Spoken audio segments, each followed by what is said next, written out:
આમ જોઈ લ્યો આપડા મકાન 3 કરોડના ખર્ચે બને છે. હવે ખબર પડે છે કે નહીં ઉગમણા બારના મોઢા રખાય ને લા લા લા લા લા એ શેઠ આવ્યા લોખંડ ક્યાંથી લીધું ઈ ઓલા ધના ન્યાથી. એલા મને કહેવાય ને આપણો ભાઈ બને જતો સસ્તામાં કરાવી દે. એ બે ક્યાં રખડો છો? સંડાસ જતા બેયને હારે લાગે છે. આમ સાનમુનીના કામ ધંધી નો કરો ને.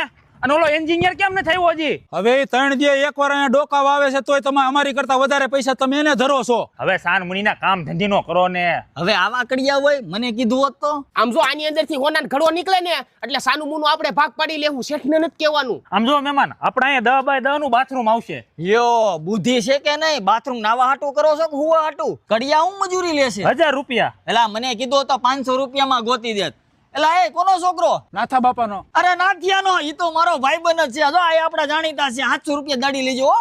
આમ જો મકાન બનાવવામાં ખબર ન પડતી હોય ને તો મારી જેવા હારા માણાની સલાહ લઈ લે ભાઈ. એ અહીંયા આલો